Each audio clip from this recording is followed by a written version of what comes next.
Welcome to Michigan in Focus. I'm Bruce Walker, Great Lakes Regional Editor for the Center Square. Joining me today is the Center Square's Managing Editor, Tom Gantert. Tom, let's talk a little bit about schools in poor cities and how well-funded they are. You've written quite a bit on this lately, and it's kind of eye-opening and almost counterintuitive. Yeah, a lot of times when you see out-of-state media come in, that's one of the things that is often misrepresented, is that the poorer communities in Michigan have the poorer funded schools, whether it be Benton Harbor, Flint, Detroit, Saginaw. And because of the way schools are funded in Michigan, where it's a big pool of money divided equally, for the most part, equally. And then the difference makers is the federal dollars. And this is an oversimplification because there's nothing more complex than how schools are funded. But generally speaking, the formulas are mind-boggling. Yeah. But overall, the per pupil funding is the same. And then it gets broken down into, but the big advantage that the poorer communities have is that, I shouldn't say an advantage, but the bigger advantage financially they have is that when you have more students that are considered economically disadvantaged, which by definition is they are eligible for some type of subsidy. Generally speaking, it's food subsidies, such as a free or reduced lunch. They end up getting a lot more money. So I'll give you an example. We just did a story on Flint Public Schools.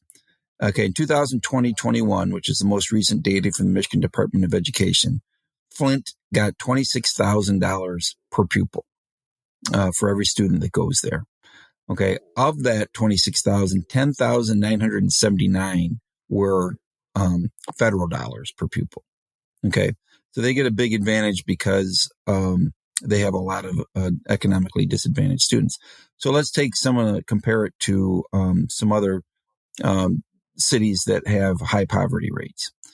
Detroit Public Schools. So Flint was 26,000. Detroit's 18,469. Okay, so Flint 26,000, Flint 18,469. What's the state average? State average is 12,000 per pupil. So you got Flint or Detroit getting 50% more than the state average. You've got Flint getting more than double the state average per pupil. Okay. Some other school districts, Benton Harbor has been recognized as a high poverty city for as long as I've been in Michigan. 16,937. Again, the state average is 12,000. So they're about 40% more than the district average. And the reason is because of the federal money. So in Flint, we said it was 10,900 in federal dollars per pupil. Benton Harbor, it's 5,000. And Detroit's 5,300.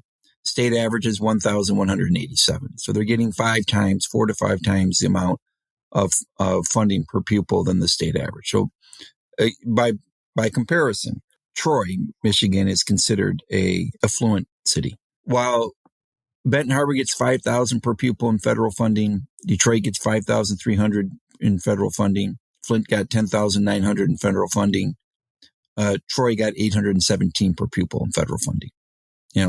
Same thing with Okemos, which is a affluent suburb of Lansing. They get 12,703 per pupil overall, $820 per pupil. So, Flint's getting 10,900 per pupil in federal funding. Okemos is getting $820 per pupil. And that's what makes up that's what gives these poor communities such an advantage in overall funding. Right. Would it be safe to say, and if you don't feel comfortable answering this question, Tom, that's totally fine. But would it be safe to say that in some of the less affluent communities in Michigan, they are less likely to pass millages for new buildings and whatnot for the local school districts? No, I don't think that's true. Detroit's millages have been passed. Detroit Public Schools millages have been passed. Millages pass in the state of Michigan for the most part, and why they pass is because most of a couple of reasons. One is if it fails, they just bring it up the next time. They bring the millage back up was within a year or two, and then it passes. They also sometimes have millages during when people aren't as likely to vote. Like they generally don't have in Michigan school millages on the November ballot. Okay, because that's when most people get out to vote. So they have it on I don't want to say off season, but off season voting times when special interests are more likely to have an impact on getting the millages passed. So I think the better argument for public schools is that that the extra money is needed to make up for the disadvantages in students that are economically disadvantaged. They don't have the transportation that the people in Okemos do. They don't have the resources, the internet. Even something in Jackson, people think that take internet for granted, and internet access is not something that I know firsthand in this city, where I live, Jackson, that's not, that not all students have access to. So there is a debate on how much money is needed to fund a student in Michigan. But what's not really debatable is the belief that poorer communities are at a disadvantage financially in terms of funding. Right, but because of a lot of that, those federal funds came in through some of the COVID-19 relief, Title I grants. So those are not permanent; those are only temporary. Well, they're permanent in that they don't go away. The federal funding is not going away, Bruce. It's going to keep going every year after year after year after year after year. I mean, I've heard that argument before, but I don't buy into it. The federal government's not going away. The federal government's money's not going away.